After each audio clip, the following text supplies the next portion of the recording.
السلام علیکم ورحمۃ اللہ وبرکاتہ۔ آئیے جنت سے متعلق چند سوالات کے جوابات دیکھ لیتے ہیں۔ دیکھیں، ایک مسلمان کے لیے اس سے بڑی اور خوش نصیبی اور خوشخبری کیا ہوگی کہ اسے جنت کا پروانہ مل جائے، وہ جنت میں داخل ہو جائے، رب اس سے راضی ہو۔ اس سے بڑی اور کیا، مطلب what else do you want؟ کہ پروانہ مل جائے کہ بھائی یہ تمہارا اعمال نامہ ہے، کوئی سوال تم سے نہیں پوچھا جائے گا، جاؤ جنت میں داخل ہو جاؤ، فادخلوہا، جاؤ اس میں داخل ہو جاؤ، اور سلامتی کے ساتھ داخل ہو جاؤ، امن کے ساتھ داخل ہو جاؤ۔ تو جنتی کے لیے تو یہی بہت بڑی شے ہے۔ اور یہاں پر جب دعا مانگے ہیں تو ہم اپنے رب سے کیا مانگے؟ میرے پیارے نبی نے کیا فرمایا کہ مانگو تو جنت الفردوس مانگو، اعلیٰ ترین جنت مانگو اپنے رب سے۔ اے اللہ ہمیں جنت الفردوس میں داخل فرما، آمین۔ اے اللہ اپنے حبیب کی معیت نصیب فرما، آمین۔ اے اللہ بغیر حساب کے داخل فرمانا، آمین۔ اے اللہ ہمارے گناہوں کو ڈھانپ لینا، اے اللہ۔ اے اللہ ہمیں بخش دینا، اے اللہ۔ جب اللہ گناہوں کو معاف فرما دیتا ہے، گناہوں کو بخش دیتا ہے، تو پھر ان گناہوں کا آخرت میں تذکرہ نہیں ہوتا۔ لوگ یہ بھی پوچھتے ہیں جی اللہ سے معافی مانگی، معاف کر دیا، پھر تذکرہ ہوگا؟ بھئی جب معاف کر دیا تو تذکرہ کیسا؟ وہ تو مٹا دیتا ہے ان کو، جب مٹا دیا تو ختم ہو گئی بات۔ دیکھیں نا، اب آپ کتاب میں کچھ لکھ کر مٹا دیتے ہو تو جو مٹا دیا وہ تو نہیں دیتے نا، جو لکھتے ہو اس کے بعد وہ دیتے ہو، تو مٹا بھی دیتا ہے اور فرشتوں کو بھلا بھی دیتا ہے۔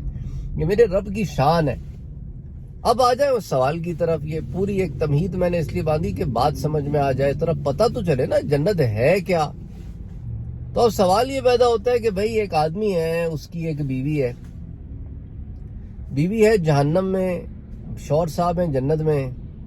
اب وہ بیوی ہے تو ایمان والی، ایونچولی جنت میں داخل ہو جائے گی، تو پھر وہ شوہر جب جنت میں جائے گا تو وہ کیا اس کا انتظار کرے گا؟ انشاءاللہ تعالی انتظار کرے گا، وہ اس کا انتظار کرے گا۔ اور دیکھو نا، جنت میں اس کو اور بھی ازواج دی جائیں گی، وہ عورتیں جو دنیا میں نیک عمل کرنے والی عورتیں جو جنت میں داخل ہوں گی، وہ بھی اس کی ازواج ہوں گی، بیویاں ہوں گی۔ تو اسی طرح جو ہے حور العین بھی ہوں گی، حور لعبہ، حور عینہ، جو بھی اس کا مقام ہوگا اس کے حساب سے حوریں بھی ہوں گی۔ اور اسی طرح وہ بیوی جب اپنا ٹائم پورا کر لے گی تو وہ بھی جنت میں داخل ہو جائے گی انشاءاللہ تعالی، دونوں کو ملا دیا جائے گا۔ اسی طرح اگر کوئی بندہ اپنا ٹائم پورا کر کے پھر جنت میں داخل ہو تو انشاءاللہ تعالی اسے اس کی بیوی سے ملا دیا جائے گا وہ وقت کے پورے ہونے کے بعد۔ اچھا، جنت نا یاد رکھنا کوئی ہوس پوری کرنے کی جگہ نہیں ہے۔ لوگوں کو یہ بھی ہوتا ہے اتنا عرصہ بیٹھی وہ کیا کرتی رہے گی، یہ بڑے مسئلے ہوتے ہیں۔ وہ لوگ سمجھتے ہیں کہ جنت نہ دنیا کی طرح ہے کہ بس بندہ پاگل ہوا جا رہا ہے نا، کسی طرح یار یہ ہوس پوری ہو جائے۔ جنت ہوس پوری کرنے کی جگہ نہیں ہے، یاد رکھو۔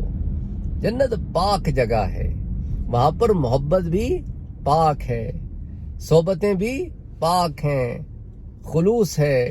تو جو رب اس ٹائم فریم کے بعد آپ کو اس سے ملا رہا ہے، کیا وہ رب آپ کو آپ کی خواہش نفس کے اوپر برداشت کرنے کی طاقت نہیں دے سکتا؟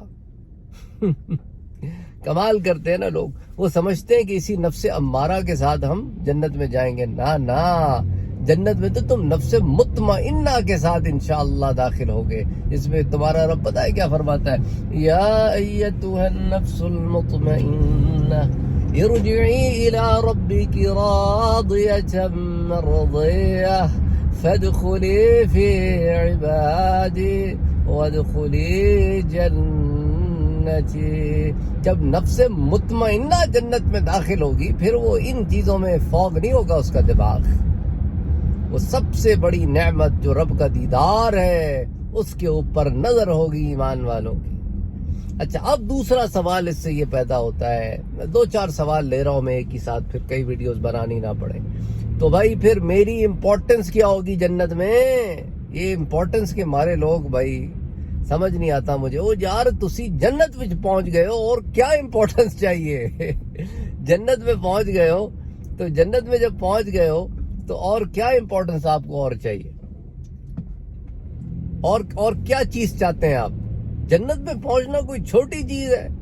اللہ تعالیٰ فرماتا ہے کہ ان المتقین مفازا، جو تقوی والے وہ جیت گئے. یا تسی جیت گئے ہو، تسی پھر بھی رو رہے ہو جیتنے کے بعد بھی رو رہے ہو. کیوں رو رہے ہو بھائی؟ ہیں امپورٹنس نہیں ملی. کیڑی امپورٹنس؟ کون سی امپورٹنس کی بات کر رہے ہیں آپ یار؟ جنت کو کیا سمجھ رکھا ہے؟ اللہ اکبر اللہ اکبر. میں سوچتا ہوں کبھی کہ لوگوں کو جنت سمجھ ہی نہیں آئی، اس لیے وہ اس طرح کے سوال کرتے ہیں. تو میرے بھائیوں اور میری عزیز بہنوں، وہ اس چکر میں عورتیں بڑی ہیں کہ بھئی دیکھو اسے تو مل گئی جنت، مجھے بھی مل گئی جنت، پر وہ تو کلا بادشاہ ہے اور میں تو ملکہ تو ہوں لیکن اور بھی ملکائیں ہیں. تو میری امپورٹنس اور آپ کی امپورٹنس پہ کوئی حرف نہیں آئے گا. یاد رکھو، اللہ تعالیٰ میاں بیوی کو ایک درجے میں اگر جب جمع کرے گا نا میاں بیوی کو ایک درجے میں انشاءاللہ تعالیٰ، تو نعمتیں اپنے اپنے اعمال کے حساب سے ہوں گی. آپ کو زیادہ امپورٹنس چاہیے، آپ زیادہ نیکیاں کریں. Simple is that. کوئی بڑی مشکل بات تو نہیں کر رہا میں. آپ کو زیادہ امپورٹنس چاہیے. کیا امپورٹنس چاہیے آپ کو؟ زیادہ خادمائیں چاہیے، زیادہ بڑے محل چاہیے، زیادہ نعمتیں نوازشیں چاہیے. وہاں شوہر کی کمائی پہ گھر نہیں بنے گا.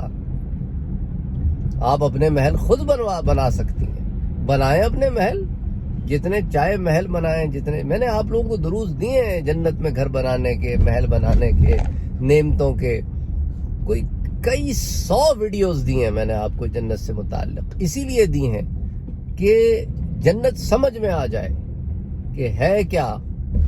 تو ایک دفعہ سمجھ میں آ جائے بات، تو پھر یہ ساری چیزیں جو عقل کے فطور سارے نکل جائیں گے. ہم وہ بیٹھے دنیا میں ہیں، کوئی انارکلی میں گھوم رہی ہے، کوئی گلشن میں گھوم رہی ہے، کوئی کلفٹن ڈیفنس میں گھوم رہی ہے، کسی کو لندن کی سڑکیں نظر آ رہی ہیں، کوئی نیو یارک میں گھوم رہی ہے، کوئی شکاگو میں گھوم رہی ہے. وہ یہ دنیا میں گھوم رہی ہے اور جنت کا سوچ رہی ہے. جنت میں گھومو، پھر جنت کا سوچو تو بات سمجھ میں آئے گی. یہ تمہید میں نے اس لیے باندھ رہا ہوں، اس کی وجہ یہ ہے کہ بھائی پہلے جنت کو سمجھو. یہ جو قرآن پاک میں اللہ تعالیٰ نے جنت کے بارے میں جو اتنی واضح آیات بیان فرمائی ہیں اور اس کی نعمتوں کو بیان فرمایا ہے، اور خلاصتاً یہ کہا ہے کہ جو چاہو گے مل جائے گا. تو اب لوگ پتہ ہے کس قسم کی خواہشات کرتے ہیں. وہ کہتے ہیں اچھا میں وہاں چاہوں تو اسے میرے علاوہ کوئی نہ ملے.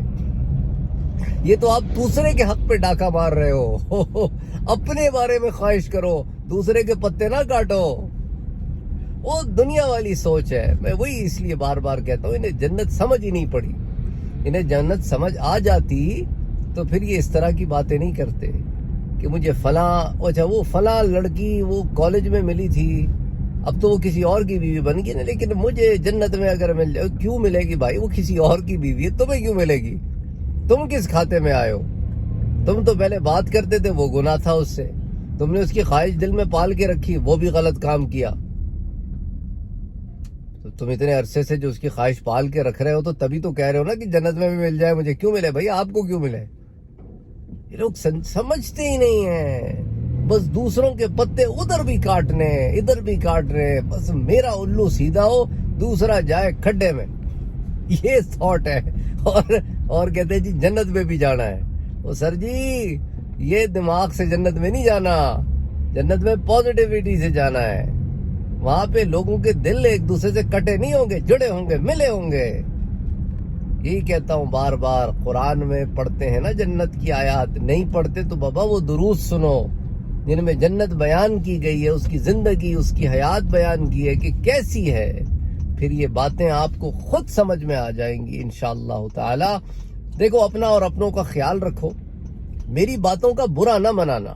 میں آج یہ باتیں اس لیے آپ سے اتنی کھل کے کر رہا ہوں اور اس طرح کر رہا ہوں تاکہ آپ اس پر سوچو، مجھ پر ناراض نہ ہو. سوچو آپ. میں کوئی اپنے پلے سے تھوڑی باتیں کر رہا ہوں یار. میں تو آپ کو وہ بتا رہا ہوں جہاں آپ کی نظر ابھی نہیں گئی ہے، تاکہ آپ اپنے سوچ کو، اپنے زاویے کو ٹھیک کرو اور بری چیزوں سے بچو اور بری سوچوں سے بچو، اپنے بارے میں بھی اور دوسروں کے بارے میں بھی. اپنا اور اپنوں کا بہت خیال رکھیں. مجھ کو اپنی دعاؤں میں یاد رکھیں. السلام علیکم ورحمۃ اللہ وبرکاتہ.